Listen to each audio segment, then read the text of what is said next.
name is Angelina Osita. I'm Caitlin Murphy. I'm Adrian. My name is Hallie Scheinman. My name is Samantha Romero. I'm a psychology major. I'm an art major. I'm a psychology and criminal justice major. I've been attending Fgcu for about almost a full semester now. I'm a sophomore here at Fgcu, and I'm taking part of the Let's Talk Civic Engagement Project.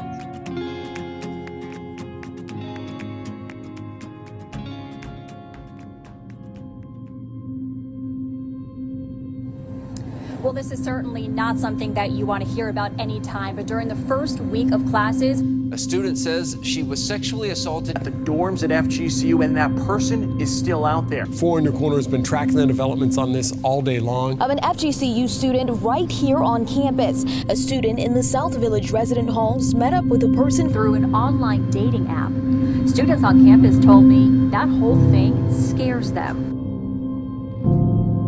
So we started this project because we really wanted to help fight against and bring awareness to sexual assault and campus life and everything. What happened was in the first week of school, there was a girl who was sexually assaulted, and it broke all of our hearts, and we wanted to be able to do something to better help her and to help students prevent that same travesty from happening again. It's so new into the semester. I just got to campus, so it's really scary to know that there's people coming on here doing things like that. Just the fact that it happened so quickly here, it's awful. I think it's important for FGCU to have a movement like this on campus just because of how prevalent rape culture is among our age demographic. This project is something that is a very big issue, and I know that a lot of people on campus have been going through something like this, and it definitely impacts our age group, and it's very concerning that something like this is happening on campus. It's as well known as it can be, like people are aware of it, they're not completely aware of all the facts, how to exactly prevent something like this. All the sexual assault cases, that raises eyebrows. So I want to be able to help as much as I can, especially after seeing a lot of people that are close to me having those issues too. So I want to be able to spread awareness about that, spread education from a student standpoint to anybody who is looking for that student voice. I'm a survivor as of November 28th last year, 2019. And so this movement definitely strikes a chord within me, and I'm very passionate about protecting others and helping survivors move forward, because I know it's been a process for me, a very hard process, but the whole point that I realized is that you can't do it alone. And I tried to do it alone for a long time, and it was just so much more destructive before I found a community. And I want to help bring that community to other girls and other men to other women and men in the school here. Well, I started here at CAPS, which is our partner for this movement. They helped connect me with my one-on-one therapist, who's been life-saving through this, and even though I've only known her for a few weeks now. I hope to help at least teach people the importance of no and what consent looks like. For me personally, consent was a very blurry line that almost convinced me that it didn't happen to me. And that was something I had to really work through. Even if you don't explicitly say no, or if you coerce someone to saying yes, or even if you do just flat out say no and it happens anyway, there has to be a very clear dialogue on educating people on what consent looks like and what is okay and what isn't okay. I also just really want to help the people who have experienced it just not feel so alone anymore.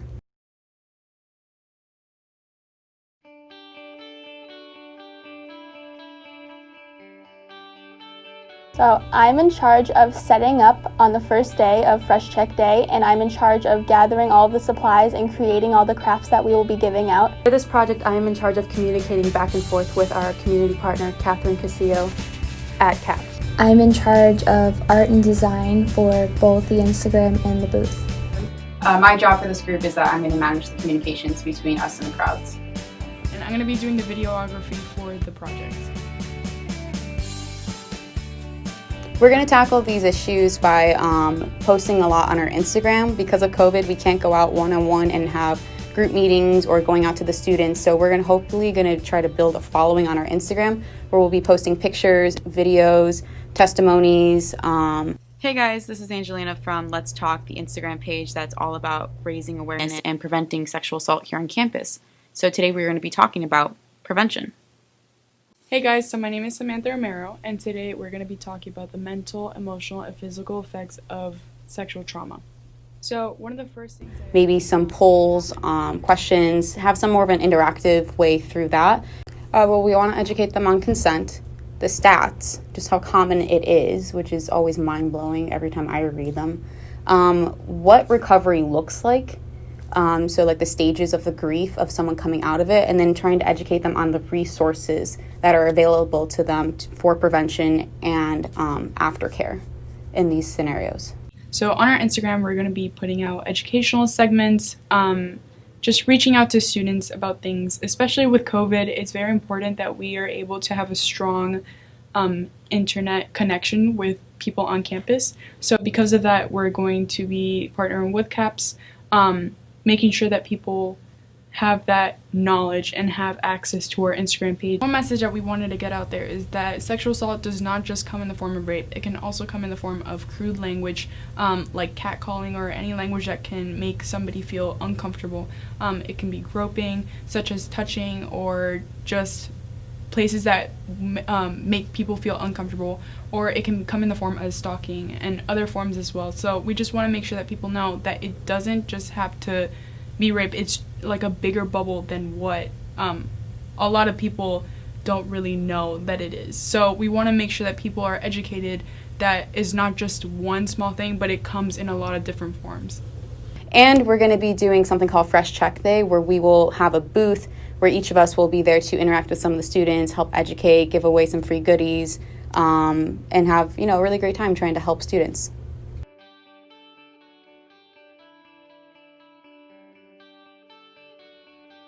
So Fresh Check Day was actually pretty cool, pretty encouraging, despite the fact that it rained one of the days and we were off hidden in the Cohen Center.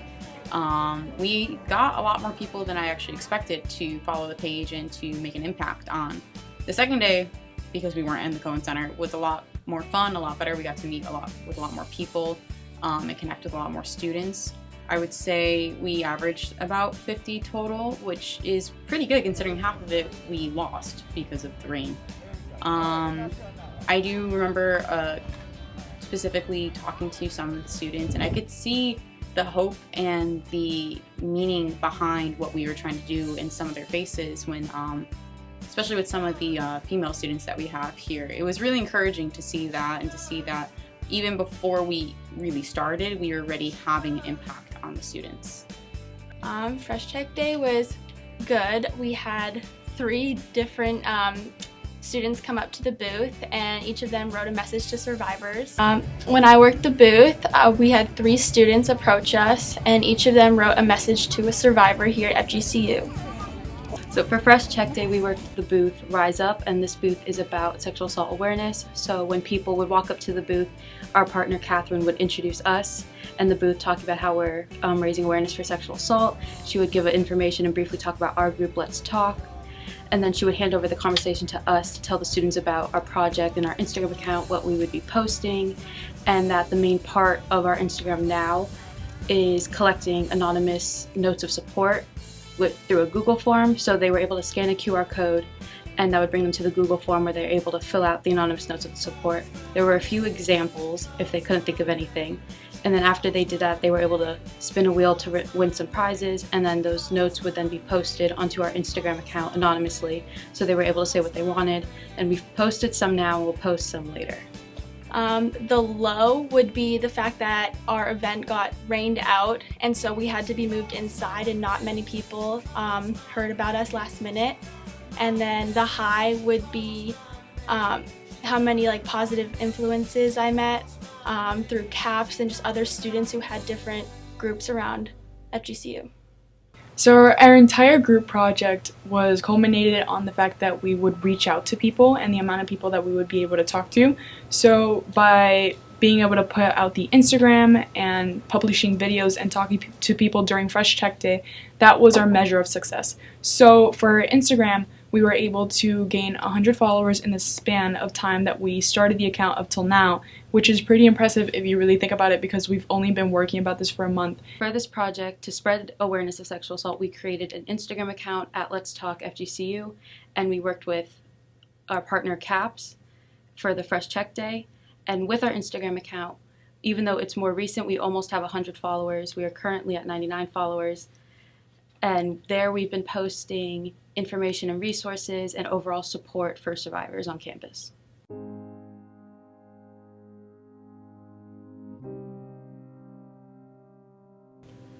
Definitely with COVID, we weren't able to reach out to most students because everything was like socially distanced and not a lot of people were there. So it was definitely harder getting or putting our message out more. And in reality, we can't really go out because of COVID reasons, or just being able to have people in general on campus, since a lot of people have online classes.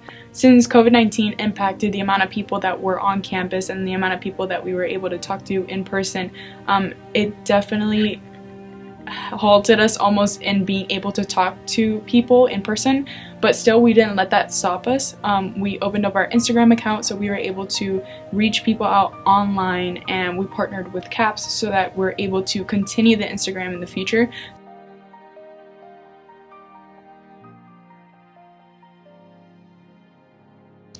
Some of the foundational elements of engagement that helped us and propel us to finishing our project was communication, oral and written, because we definitely have to be writing about it when we were talking about it during Fresh Check Day and just giving out our flyers. Also being able to talk in person in front of the camera for the videos for our Instagram. That was another type of communication, and we had to sort what we wanted to say for those videos, and we had to plan out what we wanted to say for those videos. So communication was definitely something that we emphasized a lot in our project so that we can emphasize success. Teamwork and collaboration was another aspect that we were working on too. Each of us had one job in the entire project. So for example, I was in charge of doing the videos and editing for our Instagram page.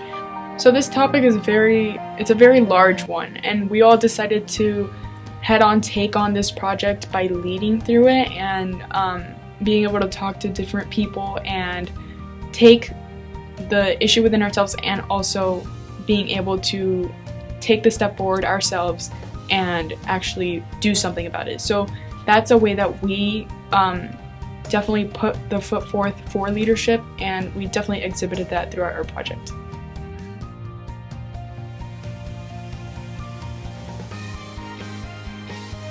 This project impacted me by showing how common this issue is. This project taught me how important it is to make an effort to positively impact others.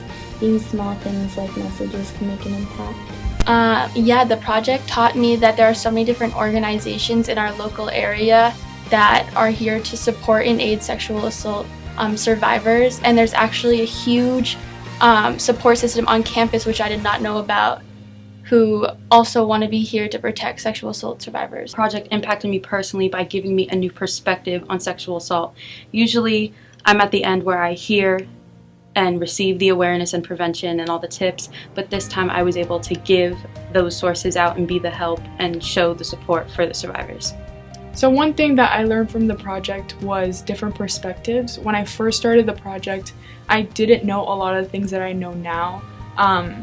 Different perspectives or different stories that people have said. I definitely took that, and it was a learning process for me and a lot of people in our group too. So that's something that I learned in the project, and I definitely am a stronger person by knowing all of this after the project. This topic is important to me because as a college student, I see and hear stories about other college students being sexual assaulted, and even though it hasn't happened to me personally, it's still a threat. It's just made me feel like way more comfortable here, and it's made me know that like there's so many different people I can go to for help, and that my voice will be heard if I need to go talk to someone, and that I'm not alone. So something really cool about this project is that it is going to continue after this semester. And at the end of this project, you should know that the Instagram account will not end. Even though the project will be over, the Instagram account will be handed over to our partner Catherine, and she will either continue it herself or she'll find another group of students to continue it, but it will still be going, so people still have that source of support.